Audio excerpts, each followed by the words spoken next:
Mr. Daniel Goh.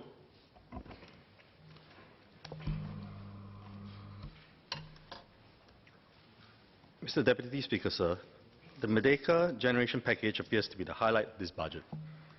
I was born in 1973. I'm not sure what the government of the day, 20 years down the road, will call my generation. But my generation was raised by Singaporeans of the Merdeka generation.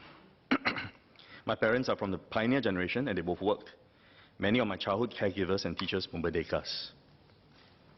If there was one value the Merdekas taught me, it was to grow up to be an independent Singaporean, proud and defensive of our independent Singapore, and to think and act independently, beholden to no one but to my country and conscience.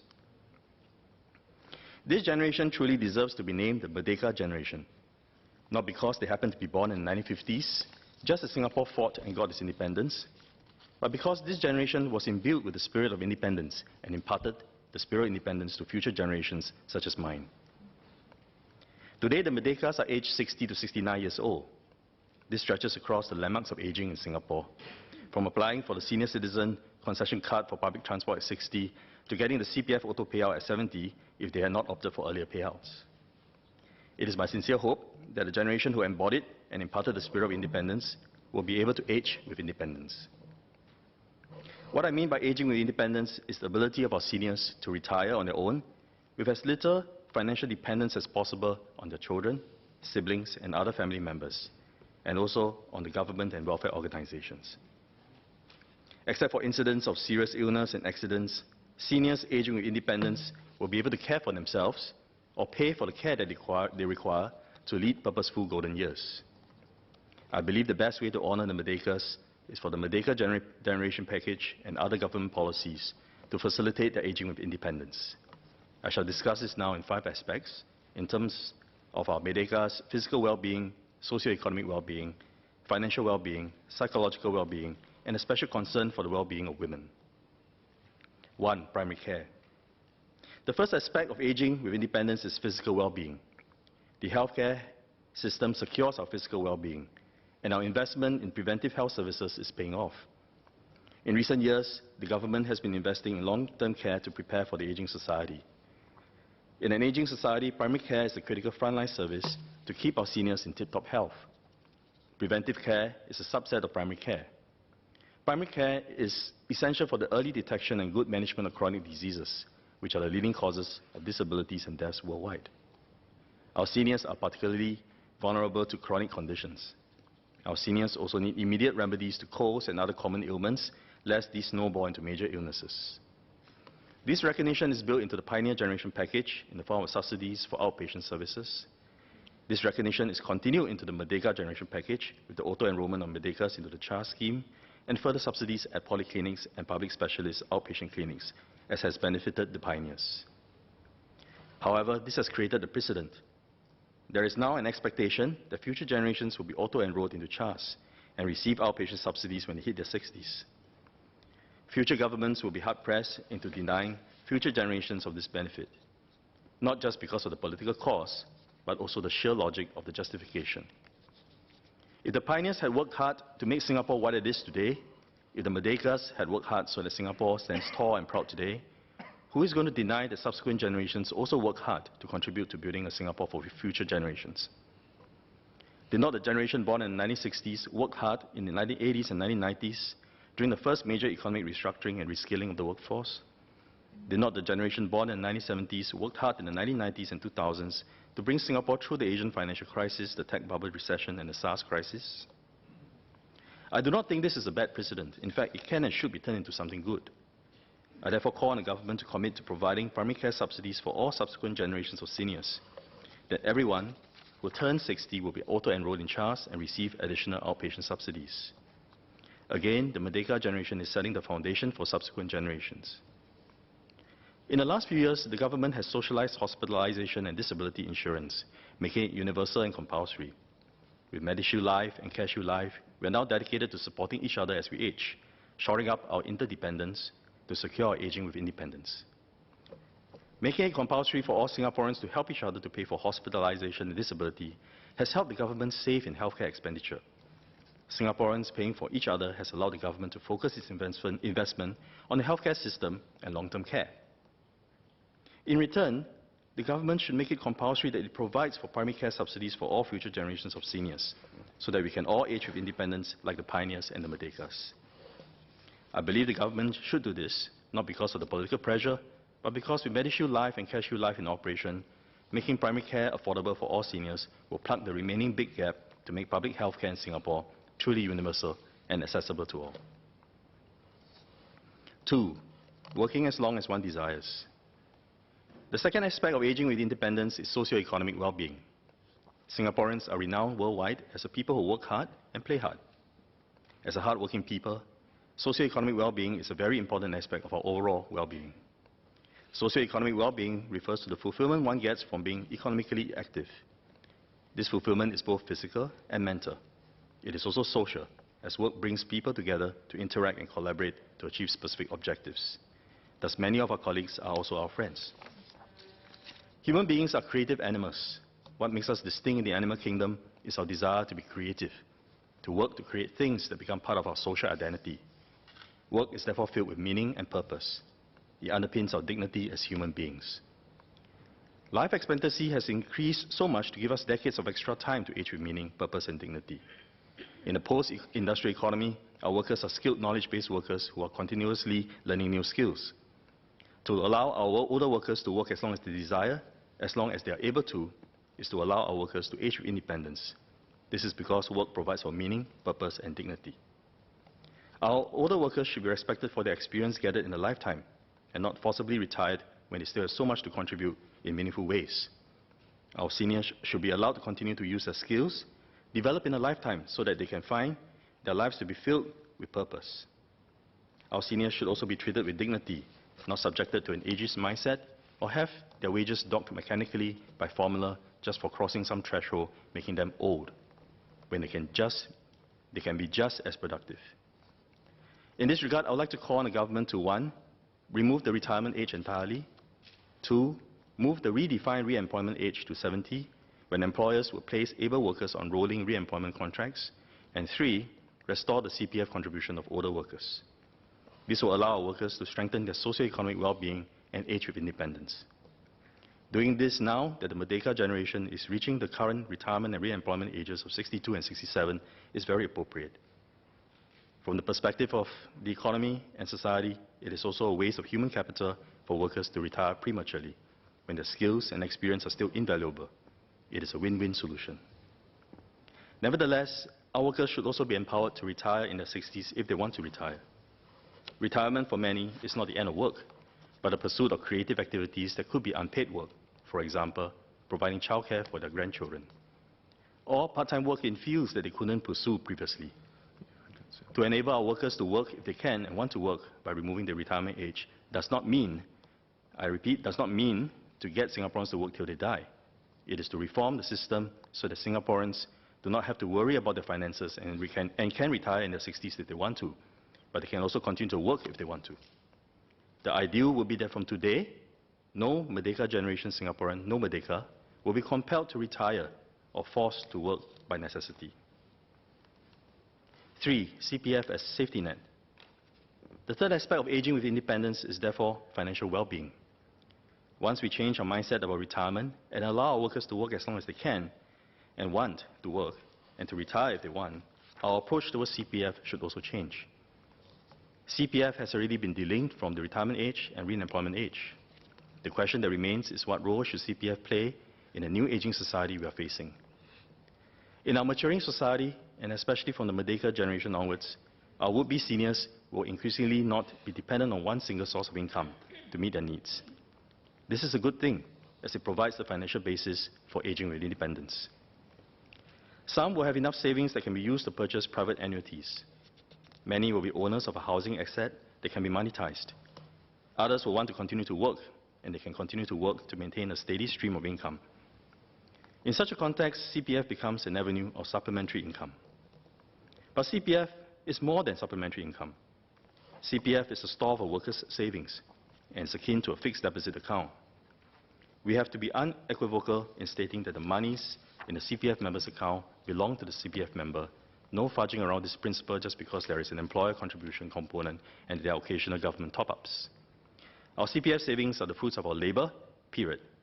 Our CPF monies, our savings secured by the government as a fixed deposit account with attractive interest rates. In this respect, CPF can be a crucial safety net in two ways.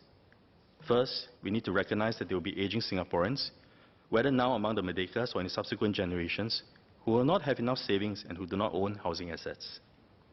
These Singaporeans will not be working because they want and can, but because they have to in order to survive. For these Singaporeans, the workfare income supplement is important, and they may also seek ComCare help. But while ComCare assistance is a dignified option for those who are really destitute and cannot work, it is not the same for a senior who can work. Such seniors will rather age with independence and not be dependent on state handouts. If their CPF life payouts can start earlier for these seniors, their financial well-being will be secured with their own savings. Therefore, I would like to reiterate the Workers' Party's call to lower the CPF payout eligibility age to 60, so that Singaporeans can have the option of meeting their needs with this source of supplementary income. Of course, if there is no need for CPF life payouts to act as supplementary income, seniors should have the option and be encouraged to leave their monies in their CPF account to accumulate interest and get larger payouts later. The youngest of the Merdeka generation is turning 60 years old this year. It is therefore an appropriate time to reconsider this. Second, CPF can function as an insurance against crisis. This is not unlike why many put their savings in fixed deposits. Fixed deposits can be withdrawn easily to meet urgent needs compared to less liquid investments with higher returns. Major illnesses, accidents, and other crises can disrupt the normal life course of an older Singaporean and erode his or her quality of life. One of the first things that many people do in such situations is to cut back on expenditure on quality food, which could worsen their health in the long run. Some may even be forced to sell their housing assets to tide over the crisis. CPF members can currently apply to make partial withdrawals on medical grounds if, quote, they are physically or mentally incapacitated to ever continuing in any employment, unquote. The condition, ever continuing in any employment, is very extreme.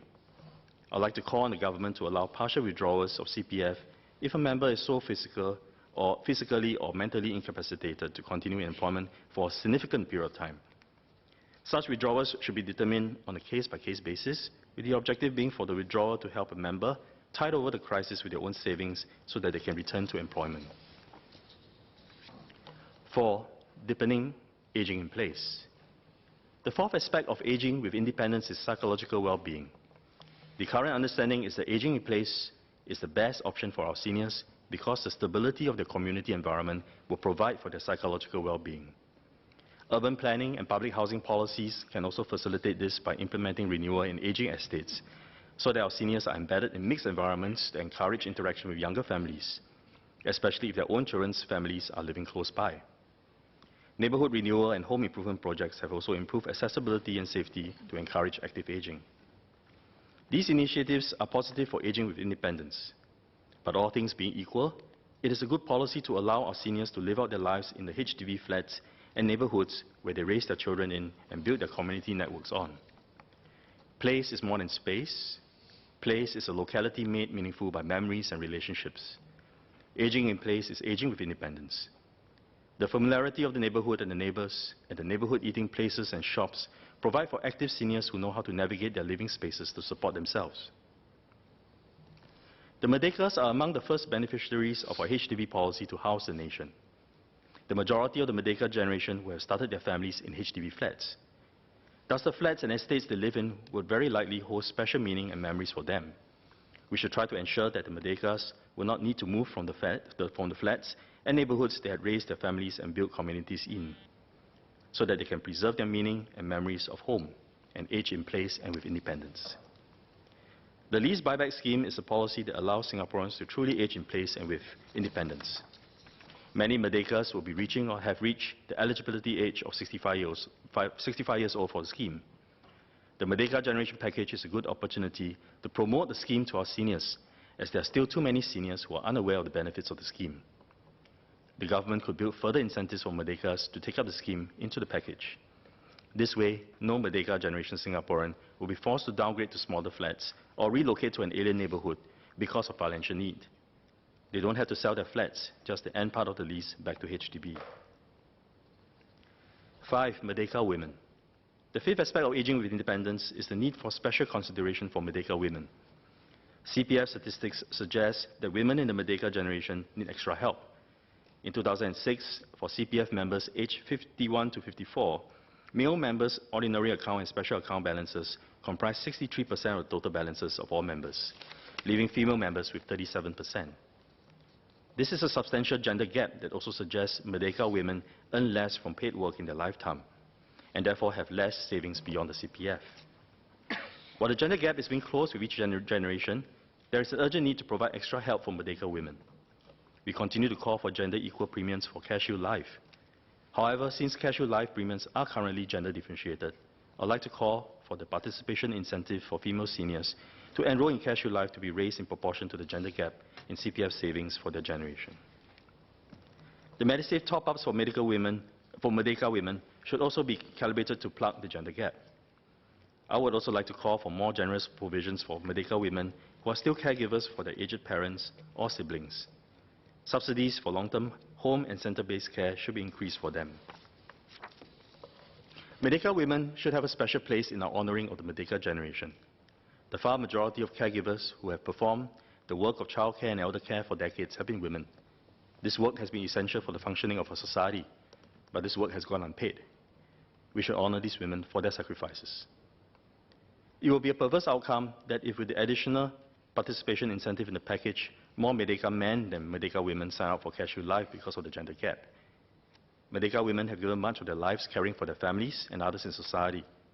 Now that they need care themselves, they may not be able to afford it because they have suffered the opportunity cost of sacrificing full-time work to care for others. Aging with independence is aging with dignity. I believe all our seniors want to age with independence. This is not because they are self-centered and individualistic, but it is because we are Asians who care for family and community. Many of us would have heard stories of or experienced firsthand seniors telling their children to let them die if they were to become critically ill, so that they won't be a financial or practical burden. Our seniors want to age with independence so that they do not become burdens for the younger generation. This is a natural extension of the spirit of sacrifice they embody, for which we are honouring them with the Pioneer and Merdeka generation packages. We need and we should calibrate our healthcare, manpower, social pension, housing and gender policies to make sure our seniors age with independence. I've made the case that 1. CHAR's auto-enrollment and outpatient subsidies should kick in for all Singaporeans who turn 60 years old to plug the primary care gap in our universal healthcare system. 2. The retirement age be removed, the redefined re-employment age raised to 70 years old, and the CPF contribution for older workers restored so that our seniors can continue working as long as they can and want. 3. The CPF be transformed into a safety net for seniors. The payout eligibility age be lowered to 60 years old, and members be allowed to make partial withdrawals if incapacitated to work for a period of time. 4. Aging in place be deepened by promoting the lease buyback scheme to the Merdekas. And 5. Close the gender gap in CPF and other savings for our senior women by increasing the Medisave top-ups for them and the participation incentive for them to enroll in CareShield Life. Mr. Deputy Speaker, sir, aging with independence is aging with dignity for our seniors. If we have missed our chances with the pioneers, we should not miss this opportunity with the Merdekas. The Merdeka generation represents the very spirit, idea, and realization of independence. We owe it to the Merdekas that they age with independence. Thank you.